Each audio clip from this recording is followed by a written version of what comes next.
The Ithorians got fucked hard by the Krell, so in a final act of desperation, they turned to the only species crazy enough to unfuck the situation, the humans.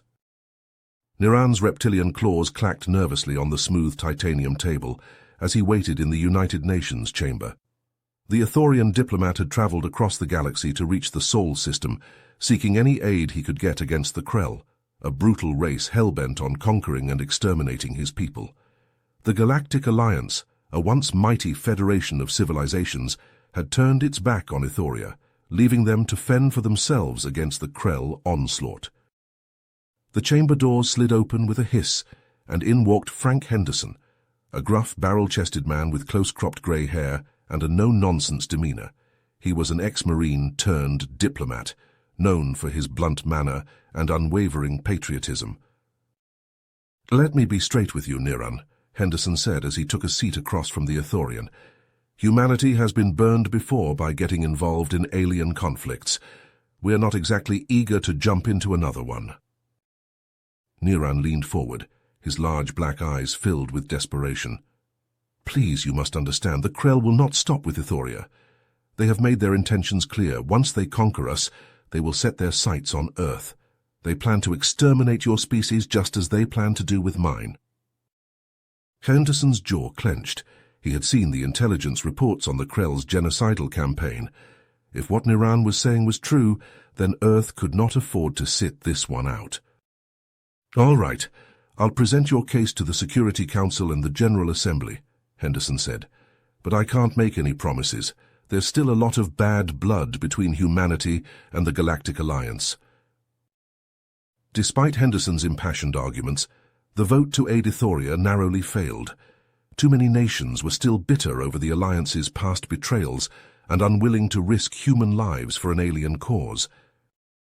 But Henderson refused to give up. He had seen too much death and destruction in his time as a Marine to stand by while an entire species was wiped out. Cashing in favors from his military days, he arranged a covert meeting between Niran and a group of battle-hardened mercenaries led by his old friend Colonel Jake Shotgun Anderson. Niran was uneasy about dealing with soldiers of fortune, but Henderson vouched for their skills and loyalty.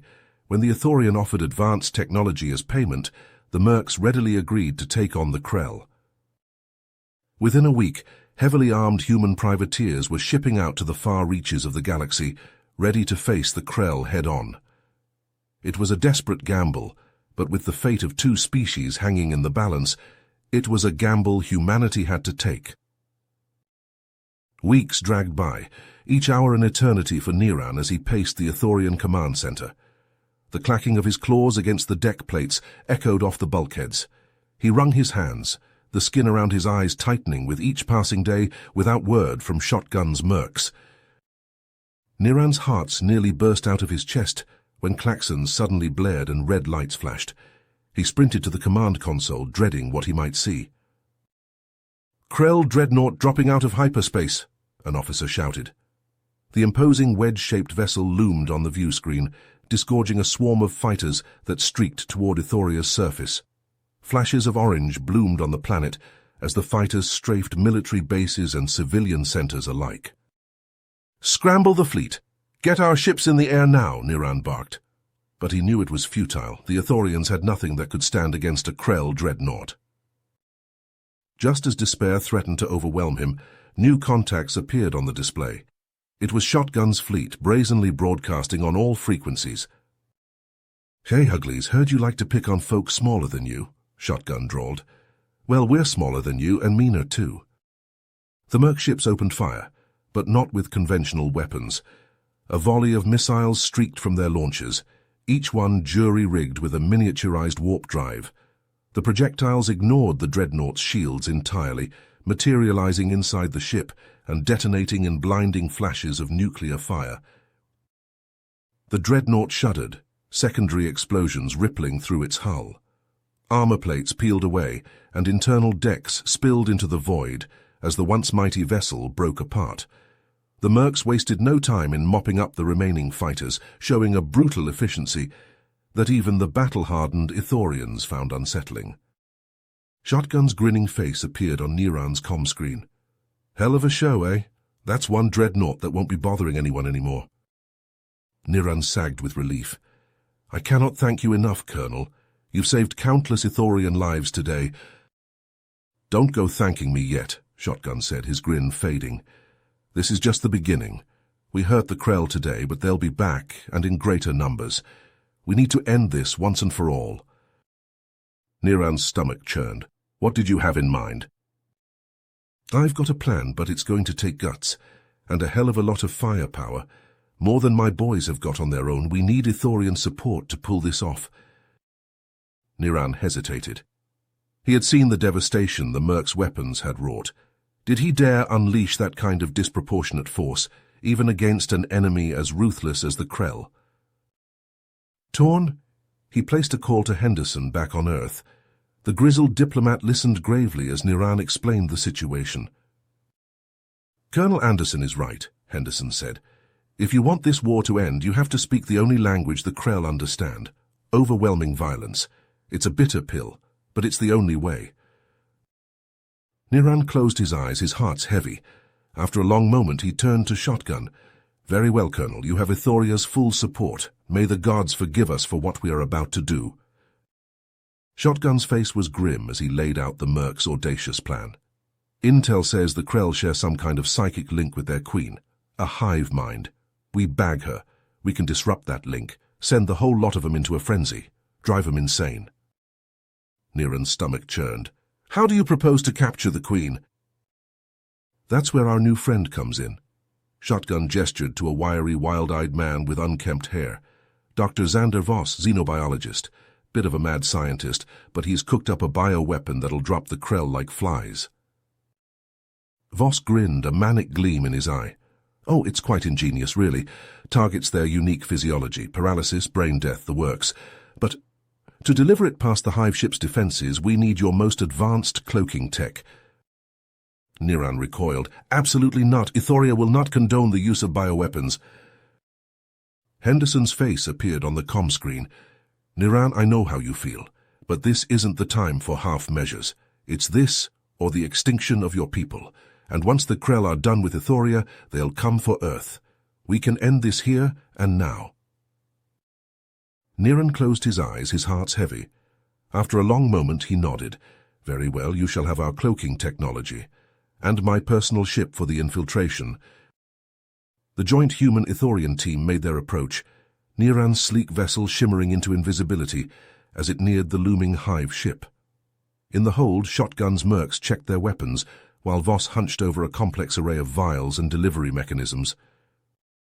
Suddenly the comm crackled.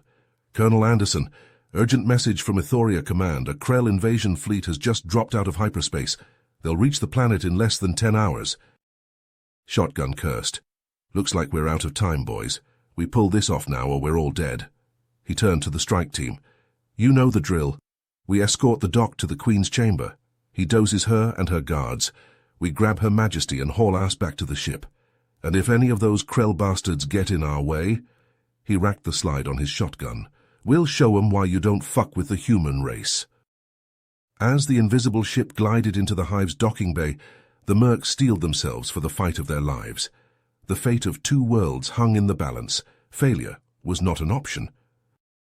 The infiltration ship shimmered into view inside the hive ship's cavernous docking bay, its sleek Ithorian curves a stark contrast to the grotesque, organic Krell architecture. Shotgun's Mercs poured out, weapons at the ready, escorting Dr. Voss as he lugged a complex array of vials and dispersion equipment. They moved swiftly through the twisting corridors, the ship's fetid stench assaulting their nostrils. Voss consulted a holographic schematic, guiding them to a nexus of ventilation ducts. There, he said, pointing with a trembling finger. That's our injection point.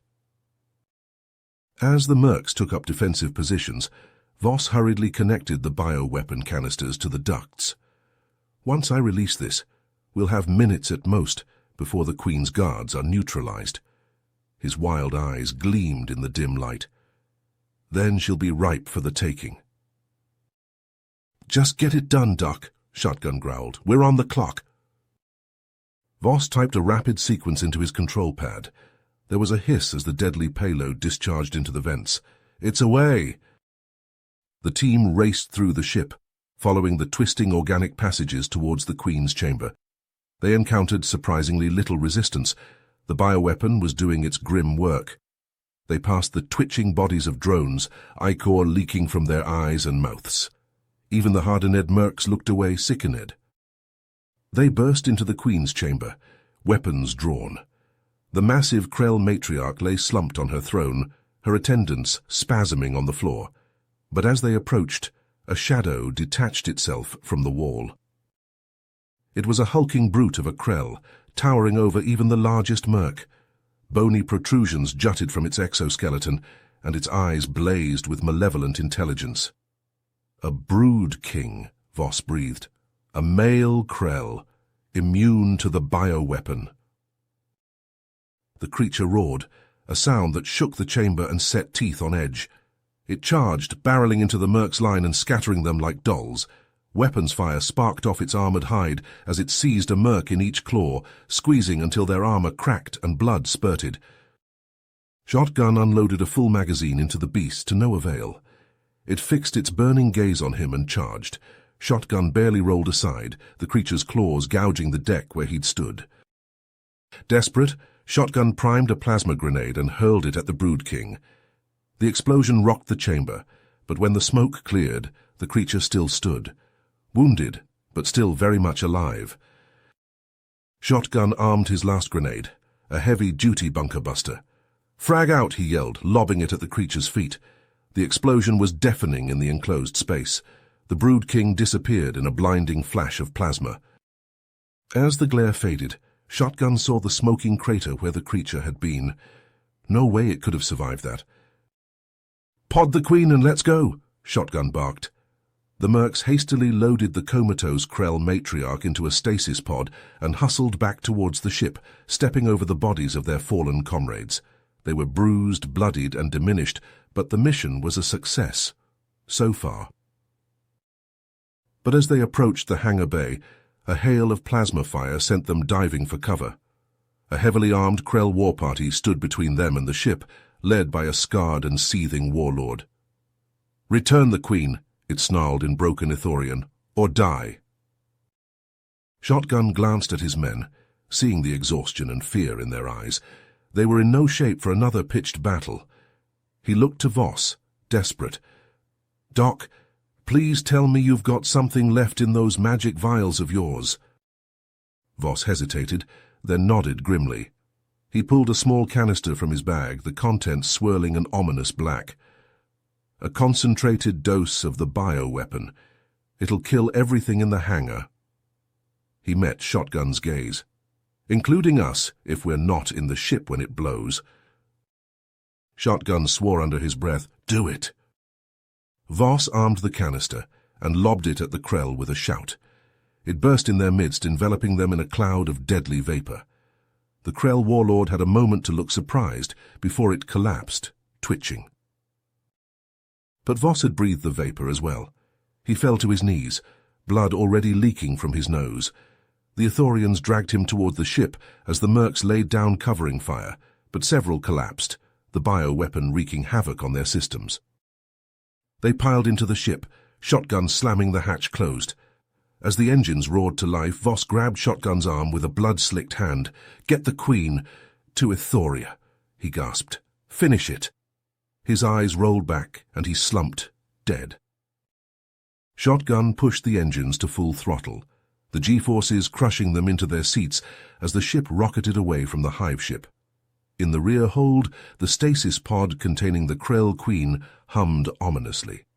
They had what they came for, but the cost had been high. And the hardest part was yet to come. The infiltration ship screamed through Ithoria's atmosphere, its hull glowing from the heat of re-entry. In the cockpit, Shotgun gripped the controls, his knuckles white as he pushed the engines to their limit. But as they broke through the clouds, a scene of utter devastation greeted them. The Krell invasion fleet hung in orbit like a swarm of angry hornets, their ships raining down plasma fire on the planet's surface. The Ithorian defense forces fought back valiantly, their fighters darting and weaving among the enemy vessels. But they were hopelessly outgunned and outnumbered. One by one, the Ithorian ships winked out of existence, consumed by the Krell's relentless onslaught. Shotgun swore under his breath as he brought the ship in for a hard landing at the Ithorian command center. The once proud building was now a smoking ruin, its walls pockmarked with plasma scars. Niran and Henderson were waiting for them, their faces grim. Niran's normally vibrant green skin was ashen, his eyes haunted. Henderson looked no better, his jaw clenched tight.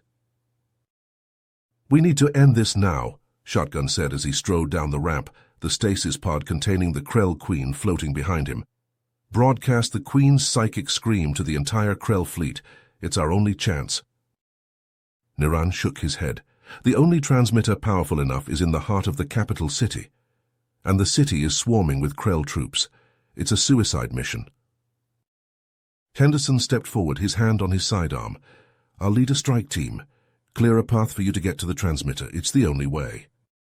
Shotgun nodded grimly. "All right, Niran, you're with me. We'll escort the Queen. Henderson, give 'em hell."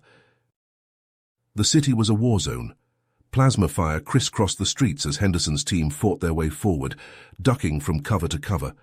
Krell warriors seemed to pour out of every alleyway and doorway, their chitinous armor gleaming in the flickering light of the fires that raged unchecked. Henderson was a force of nature, his rifle spitting death with every squeeze of the trigger. But for every Krell he cut down, two more seemed to take its place. His team was whittled away, cut down one by one, until only Henderson remained, a lone human standing against the tide. Shotgun and Niran pushed on, the stasis pod between them. They could hear the sounds of battle growing closer, the chatter of human weapons and the shrieks of dying Krell.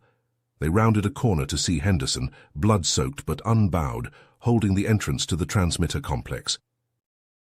"Go!" he roared, his voice hoarse. "I'll hold them off!" Shotgun wanted to argue, but there was no time. He and Niran rushed into the complex, the Queen's pod humming urgently. They raced up the stairs, bursting into the transmitter control room. Niran's fingers flew over the controls, inputting the broadcast sequence. Outside, Henderson fought like a man possessed. Krell warriors swarmed him, their claws and fangs seeking his flesh. He fought them hand to hand, his rifle long since run dry, his combat knife slick with ichor. But there were too many. A claw found his side, punching through his armor. A fang sank into his shoulder. He fell to his knees, blood pouring from a dozen wounds. Still, he fought, his fists lashing out even as his vision dimmed. In the control room, Niran slammed his hand down on the final button. The transmitter dish atop the complex glowed, then pulsed. A wave of psychic energy burst forth, washing over the city, the planet, the very stars themselves. In orbit, the Krell fleet reeled. The warriors clutched at their heads, screaming in agony, as their queen's psychic cry tore through their minds. They turned on each other, firing wildly, ships smashing into each other in a frenzy of destruction. On the ground, the remaining Krell writhed in agony, their neural networks overloaded by the psychic onslaught. The Ithorian forces, those few that remained, cut them down without mercy. Shotgun and Niran emerged from the complex to a scene of eerie quiet. The city, once a bustling metropolis, was now a smoking ruin. The streets were choked with the bodies of the dead, Ithorian and Krell alike. They found Henderson at the foot of the stairs, his body broken but his face at peace. Shotgun knelt beside him, cradling his old friend's head in his lap. Niran looked out over the devastation, his eyes brimming with unshed tears. "We won," he whispered, "but at what cost?" Shotgun looked up at him, his face hard. "Welcome to the real world, kid. Ain't no such thing as a clean win out here." As the Merc ships lifted off, carrying their dead and wounded, Niran stood amid the ruins of his homeworld. The Krell had been defeated, but Ithoria had paid a terrible price. Its cities were rubble, its people decimated, its once green fields scorched and barren. He wondered if this could truly be called a victory, or if, in the end, they had merely traded one nightmare for another. The scars of this war would linger long after the last shot had been fired. Ithoria, and Niran himself, would never be the same. If you finish this story, please subscribe and like the video. Then leave a comment that says, "I liked the story," and I will heart every single one of them. It really helps me. Thank you for your time.